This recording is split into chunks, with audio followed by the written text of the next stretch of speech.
Hey there, Seminole fans. I'm Marissa Elise here with your Seminole Update. Florida State claims the ACC outdoor title as men's track and field return home from North Carolina with yet another trophy. This will be the 10th time in 12 years. There's another week of the Seminoles crushing the competition. I'm Marissa Elise, and there's your Seminole Update. Go Noles! It's weather like this that has made indoor practice facilities popular among the nation's top institutions. With indoor courts, the conditions on any given day are ideal for play, something that women's FSU tennis coach is grateful for. Aside from friendly play with fans, I asked freshman Zhao Gower what message she wanted to deliver to the younger tennis community. It's empty here in Doak Campbell Stadium, but come next season, it will be packed as fans await to see who Coach Fisher chose to lead the team as quarterback. Most fans say it will be a toss-up. Heilman struggled with bringing her horse to college. Her family was going to endure not only the expenses of sending one, but two kids off to college. Travel downstairs to their newly opened second bar, and you'll find a fully functional brewery. It's here in the basement of 1717 West Tennessee Street that Proof brews their award-winning beers. Members of the team have been growing out their mustaches to earn Seitz' spot, but for now, Seitz and Smith are taking it one game at a time. Florida State finished last season with an Orange Bowl victory, but graduating Seminoles didn't stop their training there. Instead, they set their sights on a bigger pond, the pros. After a solid garnet and gold showing at the Combine in Indianapolis, the Noles prepared for Florida State's annual Pro Day. Celie Godwin took to the field to show us how the Noles really impress. E.J. Manuel, Bjorn Warner, Xavier Rhodes, and Menelik Watson are scheduled to attend the draft in New York on April 25th. When we return to Seminole Sports Magazine presented by AT&T, Scott Kodak goes one-on-one with Seminole great fullback Lonnie Pryor. Good evening, I'm Taylor Duran. And I'm Marissa Elise. A Gadsden County judge sentenced a man to death today for his role in a 2010 Christmas Eve murder. Unemployment numbers show signs of improvement. But as Eyewitness News reporter Greg Goldberg explains, some job seekers have mixed feelings for the future. Straight ahead, playing sports is part of growing up as a kid. But are your kids in danger when playing contact sports? Eyewitness News reporter Matt Galka tackles the issue in a special report.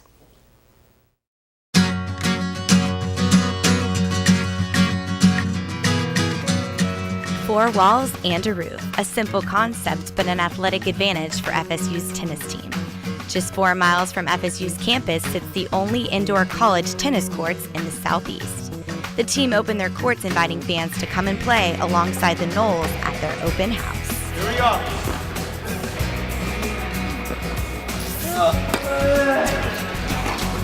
FSU booster Larry Strom helped raise money for the facility.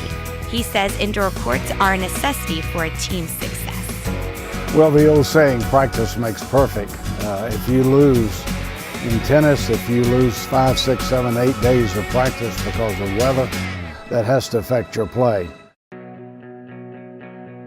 Before the courts are built, the team would frequently cancel practice, slowing down the team's progress and affecting their play. It's weather like this that has made indoor practice facilities popular among the nation's top institutions. With indoor courts, the conditions on any given day are ideal for play, something that women's FSU tennis coach is grateful for. It's good for us because, the last 3 weeks we've had so much rain, we probably would have missed, a week and a half of practice if we didn't have this facility. So, our preference is to be outdoors though, and to be in the wind and to be in the elements because we have to compete in that on a regular basis. Outside, the sun, the rain, and the wind can change every shot. Indoors, the game speeds up and shots are more accurate, but practicing without these factors can impact matches. With every serve, every passing shot, and every spin, the environment plays a role. Well, the ball travels faster indoors because there's no wind to stop it. That makes it more fun for us because your shots are more real.